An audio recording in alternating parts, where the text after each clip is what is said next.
Okay, so October 13, Friday the 13th Dark and Light Side episode of Life, episode 29. So dito na naman natin malalaman ano ba yung mga dahilan ng kamalasan sa araw na ito. Kung meron man tayong madiskubre, huwag kayong matakot. Yan lang yung mangyayari ngayon. 'Di ba? Kasi wala tayong magagawa kung ano sasabihin ni Baraha ngayon sa mangyayari sa inyo sa Friday the 13th, di ba? Oh, ito yung mga kamalasan, ito sana ang solusyon. Okay? So, first card natin dito. Hangman.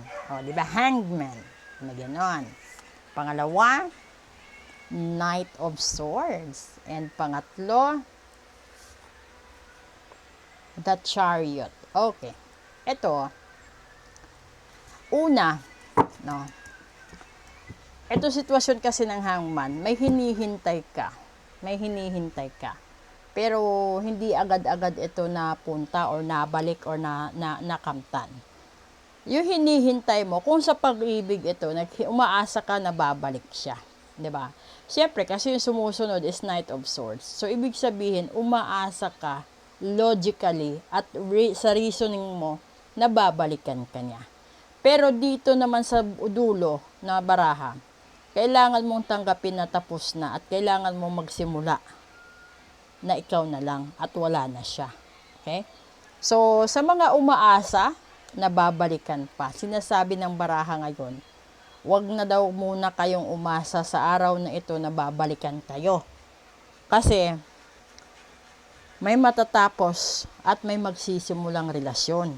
So, pwede, nasa iba sa inyo, magsimula ulit kayo, part 2, or yung iba, makakatagpo ng bago na karelasyon.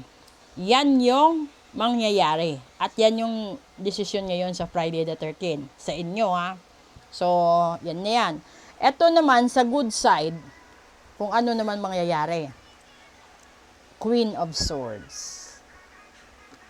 Pangalawa, Knight of Cups. At pangatlo, Queen of Wands. Ito na naman, ay, talagang meron pang panghabol, pang-apat, the Sun. Okay, so ito na, no? Kasi lumabas yung pang-apat na baraha. Ibig sabihin nito, yung Queen of Swords, di ba? Ito yung katapat nitong Knight of Swords din. Pero ito siya nauna. Itong babaeng ito, logically, nag-aabang, naghihintay din siya, no? Sasabihin niya sa sarili niya, kung gusto kong isang tao, yung mamahalin ako. Mahal ako dahil ako, hindi ako mahal dahil sa yaman ko. Hindi ako mahal dahil sa kagandahan at kaseksihan ko. Hindi ako mahal dahil sa negosyo ko or sa angkan kung saan ako galing. Kundi talagang mahal ako bilang ako. Yung ganon. At hindi siya natagpuan niya ang isang Knight of Wands para sa kanya. 'Di ba? Ito yung tao na maraming idea sa sarili, maraming paraan, at maraming kayang i-offer sa'yo. Na isa doon sa pwede niyang i-offer is ituring kang isang napakamahalagang tao sa buhay niya, isang reyna na mamahalin niya, isang reyna na hindi niya pagsasawaan hanggang sa dumating kayo sa punto na magiging masaya at maligaya kayo pareho. Magiging successful kayo, magiging matiwasay, matahimik at healthy ang buhay ninyo. Kaya siguro ito lumipad, pang-apat, kasi talagang gusto ni Universe ipaalam sa inyo na hindi naman masama, no? Nahahayaan mo ang panahon magdesisyon para sa iyo. Hahayaan mo muna na mag-heal ikaw sa mga nararamdaman mong sakit. Hayaan mo mag-improve ang sarili mo at matagpuan mo rin yung taong para at karapat-dapat para sa iyo. At kapag itong taong ito ay natagpuan mo na, syempre, magiging masaya ka kasi ikaw lang yung reyna sa buhay niya. At magiging successful kayo kasi magkasundo kayo sa lahat ng bagay. Kaysa naman doon sa isang tao na gusto mong balikan ka pero ikaw lagi ang nag-a-adjust. Hindi naman maganda kasi sa isang relasyon, mapa-asawa, live-in, girlfriend, it takes two to tango. Sa tsinelas, ganun din. Dalawa din, pares din. So, hindi naman pwede na na yung tsinelas mo, lahat kaliwaan, di ba? So, lahat-lahat ng ganon. Ngayon, magiging masaya lang ang buhay mo kung tanggap mo.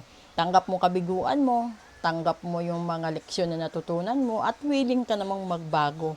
At willing ka rin magpalit ng mindset mo para sa ikaka-unlad mo, ikakatahimik mo, at ikakasaya mo. Kasi, ang pangit naman na meron kang ang makain, hindi ka nag-i-enjoy. Meron kang mga pera, meron kang kagamitan, pero hindi mo ginagamit.